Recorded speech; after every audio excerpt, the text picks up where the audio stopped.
Have you ever wondered what truly connects us, even in the midst of all our differences? Compassion, the quiet force that bridges hearts, that binds us in a shared experience of life. This is the story of a monk who learned that compassion is not an act of kindness, but a state of being, as natural as the rising sun, as powerful as the turning of the seasons. The mountains stood like silent witnesses as the sun began its slow descent into the horizon, painting the sky with hues of amber and rose. In a quiet corner of the monastery, a young monk sat beneath a towering tree, gazing at the pond where lotus flowers bloomed atop still waters. The air was thick with the scent of pine and earth, and the wind whispered ancient secrets through the leaves.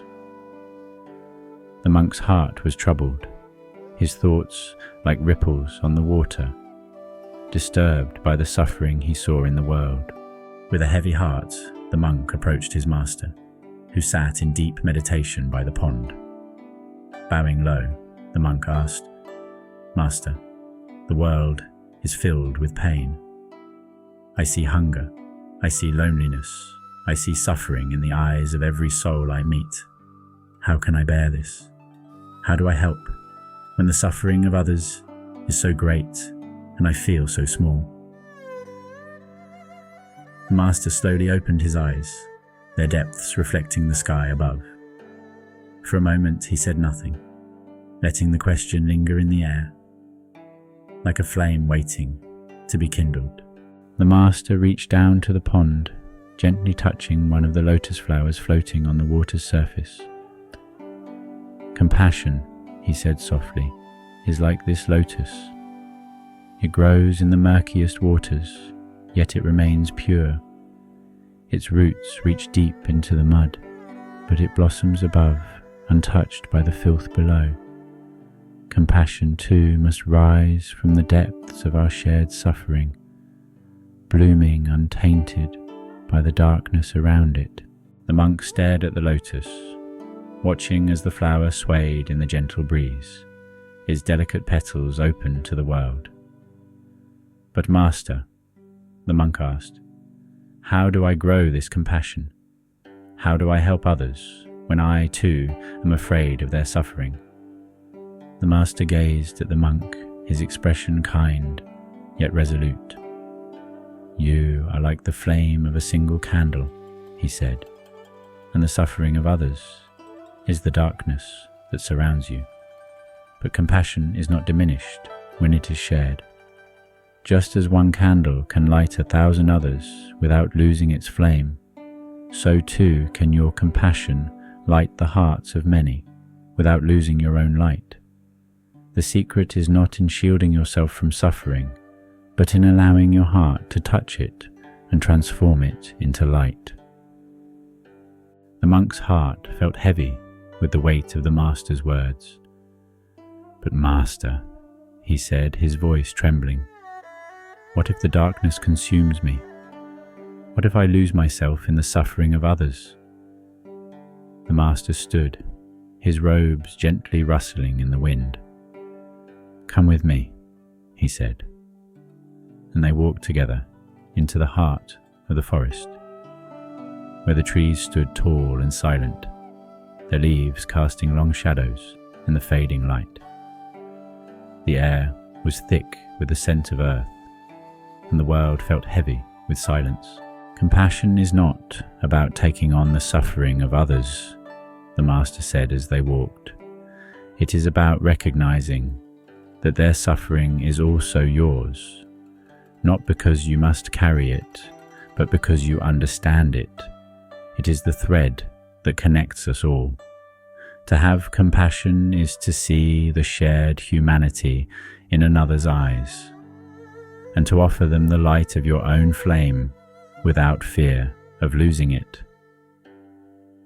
You will find that the more you share, the brighter your light becomes." They stopped by a small clearing, where the last rays of the setting sun filtered through the branches, casting golden light on the ground below. master knelt and gathered a small handful of dry leaves. "Watch," he said. He struck a small flint and lit the leaves with a single spark. The fire crackled softly, the light of the flames dancing in the dusk. "This is compassion," the master said, "a flame that burns brightly, not by consuming what is around it, but by transforming it into light. Suffering is not something you must avoid, nor is it something you must carry. It is something you transform.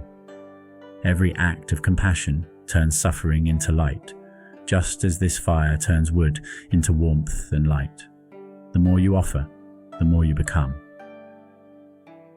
The monk watched the fire burn, and something inside him shifted. He understood now. Compassion was not a burden, nor was it a sacrifice. It was a gift that multiplied the more it was shared. He could open his heart to the world's pain without being consumed by it. Instead, he could transform it, one small act at a time. The master stood, his face bathed in the warm glow of the fire. "Remember this, young one. Compassion is not about saving others from their pain.